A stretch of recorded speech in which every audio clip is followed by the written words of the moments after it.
Japanese people are often admired for their deep sense of respect and politeness, which intertwines their interactions and culture. They are known for their incredible discipline and dedication, evident in their work ethic and attention to detail. Community spirit is a strong value, fostering cooperation and mutual support in times of need. Japanese hospitality ensures guests feel welcomed and cared for. Their creativity and innovation are showcased in art, technology, and culinary traditions. The Japanese value harmony, striving for peaceful coexistence and balance in all aspects of life. However, this is not the experience for everyone. For Junko, her life was tragically different. Junko Furuta, a budding 17-year-old student, was subjected to horrific sexual abuse by 4 young men over a harrowing period of over 40 nights while being confined. The abuse included the insertion of objects into her body. After enduring this unimaginable torment, her life was eventually cut short. Even after her death, she continued to be tortured in ways that shocked the nation. This case remains one of Japan's biggest crimes ever. In this true crime documentary, we will delve into the harrowing life Junko endured during her detention, examining everything that played out and the investigators' reactions to this grueling crime against a 17-year-old girl. Welcome to Forbidden Passion. I am glad to have you join us on another video. Kindly subscribe, like, and share. Let me know where you are watching from. In the quiet suburbs of Japan, 17-year-old Junko Furuta lived a life filled with promise. Like many teenage girls, she spent her days balancing schoolwork with part-time jobs while dreaming of the future. Her aspirations were simple: work hard, graduate, and eventually pursue a career that would bring her joy. Little did she know that her life would be tragically interrupted, setting off a sequence of events that would shock not just her family, but the entire nation. This is the heartbreaking story of Junko Furuta, a girl who never stood a chance against the cruelty that unfolded at the hands of 4 ruthless young men. Junko Furuta was a bright-spirited teenager with her entire future ahead of her. Born on November 22, 1971, in Misato, Japan, she grew up in a modest yet supportive family. Known for her kindness and determination, Junko was a model student and an inspiration to her peers. Her positive outlook on life and her dreams of a successful future painted a portrait of a young woman destined to thrive. Junko attended Yashio Minami High School, where she stood out academically. Teachers often praised her diligence, noting her disciplined approach to studies and her ability to balance academics with a vibrant social life. She was the kind of student who consistently turned in assignments on time, helped her classmates when they struggled, and showed respect to both peers and authority figures alike. While Junko excelled academically, she also cultivated a cheerful presence in school. Her radiant smile and easygoing demeanor made her well-liked among friends and classmates. She was approachable and often described as someone who could make others feel at ease, even in challenging situations. Junko's ambitions extended far beyond her school years. She dreamed of becoming an entrepreneur and had a clear vision for her life after graduation. Known for her meticulous nature, she often wrote down her goals and plans, mapping out a path to achieve them. At just 17 years old, Junko was already pursuing part-time work at a plastics manufacturing company to save for her future. Her sense of independence and responsibility was rare among teenagers her age. She also valued family deeply. Despite her busy schedule, she made time for her parents and siblings, often helping out with household chores or offering a listening ear when they needed support. Her close-knit relationship with her family served as a foundation for her positive outlook on life and her ability to overcome challenges. Junko was a young woman who embraced the joys of adolescence while maintaining her innocence and humility. She enjoyed simple pleasures like listening to music, hanging out with friends, and occasionally indulging in her favorite snacks. Unlike many of her peers, she steered clear of the rebellious trends of the time, choosing instead to focus on her dreams and the relationships she cherished. She was cautious and thoughtful, a trait that made her a source of reassurance for those around her. Friends often turned to her for advice or comfort, and Junko rarely let them down. Her empathy and understanding made her a role model in her community. The tragedy of Junko Furuta's life lies in the stark contrast between her bright promise and the horrors she endured. She embodied a future filled with hope, hard work, and integrity, a future that was stolen from her in the cruelest way imaginable. The perpetrators of Junko Furuta's horrific murder were 4 young men from Adachi, Tokyo: Hiroshi Miyano, Jo Ogura, Shinji Minato, and Yasushi Watanabe.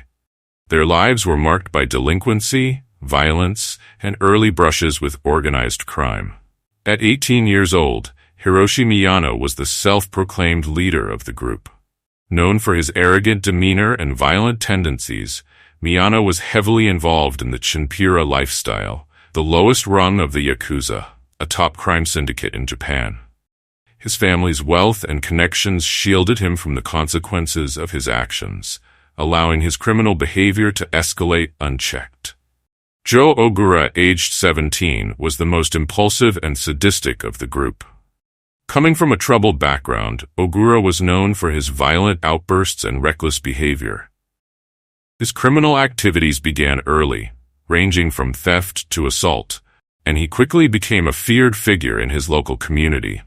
Ogura was drawn to the idea of chaos and control, often bragging about his involvement in heinous acts. He relished the infliction of pain, finding a twisted sense of amusement in the suffering of others. His willingness to follow Miyano's lead made him a dangerous and unpredictable accomplice.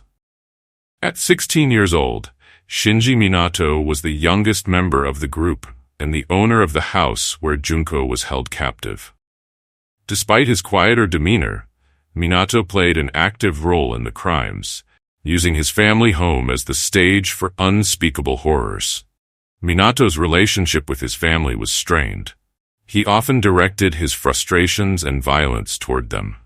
His parents, intimidated by their son's behavior, turned a blind eye to the atrocities taking place in their own home. This passive complicity would later draw widespread condemnation and highlight the failures of familial responsibility. Yasushi Watanabe, also 17, was the least dominant of the group, but no less complicit in their crimes. While he often took a back seat to Miyano and Ogura, Watanabe's involvement in the gang's activities escalated over time. He was driven by a combination of fear and a desire for acceptance within the group, making him a willing participant in Junko's abuse. Watanabe's role in the crimes highlights the toxic dynamics of groupthink, where peer pressure and fear of rejection pushed him to commit acts he might not have undertaken alone. However, his later attempts to downplay his involvement reveal a lack of remorse and accountability. The 4 perpetrators shared a common background of juvenile delinquency, family dysfunction, and exposure to organized crime. On the evening of November 25, 1988, Junko Furuta's life took a tragic and irreversible turn. Junko Furuta, a 17-year-old high school senior, had just finished her shift at the plastic molding factory in Misato and was on her way home. It was a Friday night, and she was looking forward to her weekend. Her dreams of becoming an idol singer and aspirations for a better future were always at the forefront of her mind. Little did she know, as she cycled through the quiet streets, her life would soon intersect with 4 individuals whose cruelty would destroy everything she had hoped for. Meanwhile, Hiroshi Miyano and Shinji Minato, both aged 18 and 16 respectively, were cruising the streets of Misato on their motorcycles. They were looking for a target, someone they could abduct and torment. They were not just seeking any victim. They were looking for someone they could control, someone they could exploit without consequence. Minato and Miyano, already involved in petty crime and already familiar with the darker side of life, had grown desensitized to the pain and suffering they could inflict. As Junko made her way home on her bicycle, Miyano and Minato spotted her from a distance. They were immediately struck by the vulnerability she unknowingly carried. In an instant, they decided to make her their next victim. Minato, riding ahead, used his motorcycle to force Junko off her bike. As she fell to the ground, they closed in. At this point, the kidnapping wasn't just an impulsive act of violence. It was a premeditated plan. Miyano approached Junko after the initial attack. He pretended to be an innocent bystander who had witnessed the assault and, feigning concern for her well-being, offered to help her. This deception worked on Junko, who, despite her shock, trusted him enough to accept his assistance. It was a crucial moment where Miyano exploited Junko's trust to lure her into a trap. He told her that he would escort her home, a gesture that, in any normal scenario, would have been seen as kind. However, this was no act of kindness. It was the beginning of her captivity. Once Junko was convinced to follow Miyano, the situation quickly turned more sinister. Miyano led her to a nearby taxi, and together they drove to a hotel in Adachi, a district in Tokyo. At this point, Junko had no idea what awaited her. She likely believed that she had been targeted by a random attacker, but was now being rescued by a seemingly compassionate stranger. The reality was far worse. When they arrived at the hotel, Miyano revealed his true intentions. He wasn't rescuing her. He was the one who had orchestrated the abduction, and he intended to harm her. Inside the hotel room, Miyano raped Junko, signaling the beginning of a horrific series of assaults that would last for over a month. As we go into the most intense part of this video, kindly like and subscribe to this channel. It gives me motivation to create more videos. If you love this video and wish to see more, kindly subscribe. At this moment, Miyano had no intention of letting Junko go. He knew that the group's plans were just beginning, and he wanted to ensure that she was too terrified to resist further abuse. Afterward, Miyano called Minato and bragged about what he had just done. The sadistic nature of their group began to unfold in this moment. What started as an individual crime now became a group effort. The other members, Joe Ogura and Yasushi Watanabe, were brought into the fold. It wasn't enough for Miyano to inflict suffering alone. He wanted others to join in, to witness and partake in Junko's torment. The next day, November 26, 1988, the situation took a darker turn. Miyano and Minato took Junko to a park near the hotel, where the other two members of the gang, Ogura and Watanabe, were waiting. They threatened Junko, telling her that they knew where she lived and that if she attempted to escape, they would kill her family. The terrifying threat of violence against her loved ones forced Junko into submission. They then made the decision to imprison her at Minato's house in Adachi, where the group could continue their abuse without fear of interference. The moment Junko Furuta was taken to Minato's house in Adachi, Tokyo, her life as she knew it ended. She was no longer a high school student with dreams of a future. She became the victim of 4 sadistic young men, and what followed would be 40 days of unimaginable torment. Junko Furuta was confined to a small room on the 2nd floor of Minato's family home. The house was located in a quiet suburban area of Adachi, but it was far from a peaceful place for Junko. This was now her prison, and the perpetrators, their faces familiar but their intentions monstrous, controlled every aspect of her existence. The isolation of the room amplified her terror. No one could hear her screams, no one could come to her aid. In those first days, she had no idea how long she would be trapped there, nor whether she would ever escape. Over the next few days, the perpetrators began their sickening routine of violence. The abuse Junko endured during her confinement was relentless and depraved. Each day brought new forms of torture, with the perpetrators using her as their personal object of sadistic pleasure. The initial physical assaults were brutal. They would punch her, kick her, and burn her body with lighters, forcing her into degrading positions and making her perform humiliating acts. But it wasn't just the physical pain that broke her. Each assault was accompanied by constant verbal abuse, as they taunted her with her powerlessness. On November 28th, just a few days after her abduction, the group, joined by 2 other accomplices, Tetsuo Nakamura and Koichi Ihara, gang raped Junko in Minato's house. This assault marked the beginning of a series of horrific acts designed to strip her of any remaining dignity and hope. They shaved her pubic hair with a razor and set her genital area on fire using matches. These early days of confinement set the tone for what was to come, an endless cycle of physical and sexual violence meant to humiliate and break her spirit. The cruelty of her captors knew no bounds. When Junko attempted to escape, or when she showed signs of resistance, the group would punish her severely. They would beat her without mercy, sometimes even for trivial reasons. In one instance, after a violent confrontation, they burned her thighs and hands with lighter fluid. Their sadistic actions were not isolated incidents, but part of a calculated campaign to break her mind, body, and soul.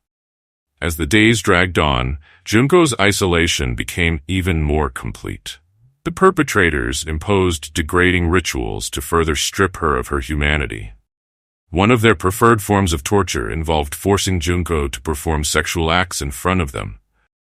They humiliated her by making her dance naked for their amusement, forcing her to masturbate in front of them, and even stand on the balcony in freezing cold weather with minimal clothing.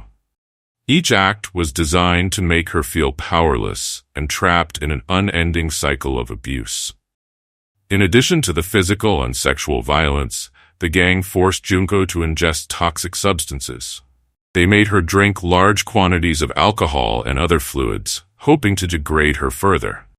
The substances they forced her to consume were not just a means of abuse, but a form of psychological torment, as Junko's body and mind began to deteriorate. They also forced her to smoke 2 cigarettes at once and inhale paint thinner fumes, acts meant to poison and damage her from the inside. Her physical appearance began to change drastically as well. Her once beautiful face became swollen from the repeated beatings, and her body began to rot from untreated wounds, which became infected due to the gang's brutality. As her suffering intensified, Junko's cries for help became more desperate, though they were ignored. Her voice drowned out by the group's callousness. She pleaded to die, unable to bear the physical and emotional toll of the abuse. By the end of December, Junko was a shadow of her former self. Her body had become emaciated, and her skin was burned, bruised, and covered in infections. She had barely eaten for weeks, and her stomach had shriveled from the lack of nutrients. The gang had deliberately restricted her access to food, making sure that she remained malnourished, weak, and vulnerable. Her wounds festered, and the once vibrant girl from Misato had been reduced to a broken and barely recognizable figure. The psychological toll was just as devastating. The unrelenting abuse, the isolation, and the constant threat of death had worn her down. The cruel men who held her captive had taken everything from her: her innocence, her dignity, and her hope. Junko's mental state deteriorated, and at times she would beg for death, her will to live shattered by the unrelenting horror she faced. The suffering that Junko endured during these 40 days was unimaginable, and yet it continued with no sign of mercy or relief. As the days blurred together, Junko's captors took pleasure in her misery, each day adding to the horror of the last. The abuse did not slow, it only escalated. The men who had trapped her were now bound together, not only by their shared violence, but by their shared need to break her spirit completely. For Junko, each moment in the house was a moment closer to a death she could not escape. The confinement that Junko Furuta endured during those 40 days is a testament to the depth of human cruelty. It was a period where time seemed to stretch endlessly, where hope was a distant memory, and where Junko's only reality was the unyielding violence inflicted upon her. Minato's family home, located in a quiet residential area of Adachi, Tokyo, became a fortress of horrors. Despite the atrocities being committed within its walls, neighbors and even Minato's own family turned a blind eye. The group's confidence grew as they realized no one would intervene. Minato's parents, although aware of Junko's presence, failed to act. They claimed later that they feared their son, whose violent tendencies had escalated prior to the incident. Neighbors, too, dismissed the sounds of screaming and disturbances as mere teenage antics, unwilling to intrude or involve law enforcement. This collective inaction stemmed in part from a culture of non-intervention, a societal tendency to avoid conflict and maintain surface-level harmony. It also revealed the underbelly of systemic failures. Law enforcement and community structures were ill-equipped to handle signs of organized delinquency. As days turned into weeks, the lack of intervention compounded Junko's isolation. While her parents desperately searched for her and pleaded with authorities, Junko's cries for help went unheard in the very neighborhood where she was confined. By the middle of December 1988, Junko's ordeal had reached unimaginable depths. The boys devised increasingly cruel methods to inflict pain, deriving a perverse sense of power from her suffering. They burned her skin with lighters, poured hot wax over her body, and inserted foreign objects into her. The group's violence was not confined to physical torture. They employed psychological manipulation to erode any remnants of hope she might have had. Forced to call her family and lie about her situation, Junko's anguish was compounded by the knowledge that her parents were unaware of the horrors she endured.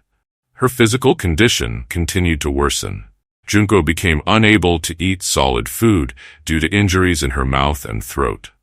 Malnourished and infected, her body emitted a foul odor that the boys mockingly commented on. Despite this, they refused her even the smallest respite, using her deteriorating state as another source of mockery and torment. On January 4, 1989, the boys reached a level of brutality that sealed Junko's fate. Frustrated after losing a game of mahjong, Miyano decided to vent his anger on Junko. The group spent hours subjecting her to a final wave of unimaginable torture.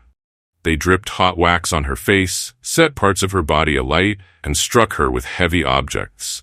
Her weakened body could no longer endure the onslaught, and she succumbed to her injuries after 2 hours of relentless assault. Even in death, Junko found no peace.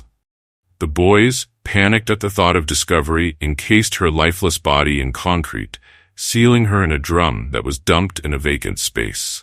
For them, it was a cold attempt to erase their crime.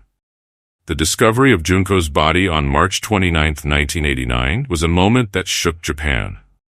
Hiroshi Miyano, under interrogation for a separate crime, mistakenly revealed the location of the drum, leading police to uncover the concrete-encased remains of the missing teenager. The revelation was met with widespread outrage and horror. Junko's identification through fingerprints confirmed what her grieving parents had feared for months. The brutality of the crime ignited a media frenzy, with every harrowing detail splashed across headlines. Law enforcement faced criticism for their failure to act sooner. The systemic issues that allowed the boys to operate unchecked came under scrutiny, exposing cracks in Japan's juvenile justice system and societal attitudes toward crime. As the drum was transported from the scene, it symbolized not just the end of Junko's life, but the beginning of a battle for accountability. Public sentiment turned against the perpetrators, who had managed to conceal their monstrous actions for months. During trial, the identities of the defendants were sealed by the court, as they were all juveniles under the age of 20. Journalists uncovered their identities and published them, arguing that the accused did not deserve to have their right to anonymity upheld, given the severity of the crime. In July 1990, all were found guilty and sentenced by the Tokyo District Court for abduction for the purpose of sexual assault, confinement, rape, assault, murder, and abandonment of a corpse. All 4 appealed. In July 1991, 3 were resentenced to longer terms by the Tokyo High Court. Hiroshi Miyano, considered the ringleader. Originally sentenced to 17 years in prison, the sentence was later extended to 20 years after an appeal. This was the maximum sentence allowed for a juvenile at the time. He was released in 2009. Nobuharu Minato, sentenced to 5 to 9 years in prison. His parents, who were aware of the crime but did not intervene, were not prosecuted. Yasushi Watanabe, sentenced to 5 to 7 years in prison. Joe Ogura, sentenced to 8 years in a juvenile detention center. He has since been released and reportedly engaged in criminal activities post-release. The sentences were widely condemned as too lenient, particularly given the unimaginable suffering inflicted upon Junko Furuta. Under Japanese law at the time, juvenile offenders were given more lenient sentences, and none of the perpetrators faced the death penalty or life imprisonment. The case led to public outrage and debates over Japan's juvenile justice system, highlighting the need for harsher penalties for severe crimes committed by minors. As we come to the end of this video, here's the timeline of the horrific crimes inflicted upon Junko Furuta, as documented by a Japanese journal. Day 1. November 22, 1988. Kidnapped. Kept captive in a house and posed as one of the boy's girlfriends. Raped, over 400 times in total. Forced to call her parents and tell them she had run away. Starved and malnourished. Fed cockroaches to eat and urine to drink. Forced to masturbate. Forced to strip in front of others. Burned with cigarette lighters. Foreign objects inserted into her vagina anus. Day 11. December 1, 1988. She was severely beaten, countless times. Her face was held against the concrete ground and jumped on. Her hands were tied to the ceiling, and her body was used as a punching bag. Her nose was filled with so much blood that she could only breathe through her mouth. Dumbbells were dropped onto her stomach, and she vomited when she tried to drink water, as her stomach couldn't accept it. When she attempted to escape, she was punished by having cigarettes burned on her arms. Flammable liquid was poured on her feet and legs, then lit on fire. A bottle was inserted into her anus, causing injury. Day 20. Unable to walk properly due to severe leg burns. She was beaten with bamboo sticks, and fireworks were inserted into my anus and lit. Hands smashed by weights and fingernails cracked. Beaten with a golf club. Cigarettes inserted into the vagina. She was beaten with iron rods repeatedly. In winter, she was forced outside to sleep on the balcony. Skewers of grilled chicken were inserted into her vagina and anus, causing bleeding. Day 30. Hot wax dripped onto her face. Eyelids burned by a cigarette lighter. Stabbed with sewing needles in the chest area. Left nipple cut and destroyed with pliers. A hot light bulb was inserted into her vagina. Heavy bleeding from the vagina occurred due to scissors insertion. She was unable to urinate properly. The injuries were so severe that it took over an hour for her to crawl downstairs and use the bathroom. Eardrums were severely damaged. There was extreme reduced brain size. Day 40. Begged her torturers to kill her and get it over with. January 1, 1989. Junko greets the New Year's Day alone. Body mutilated. Unable to move from the ground. Day 44. January 4, 1989. The 4 boys beat her mutilated body with an iron barbell, using a loss at the game of mahjong as a pretext. She profusely bleeds from her mouth and nose. They put a candle's flame to her face and eyes. Then, lighter fluid was poured onto her legs, arms, face, and stomach, and then lit on fire. This final torture lasted for a time of 2 hours. Junko Furuta died later that day, in pain and alone.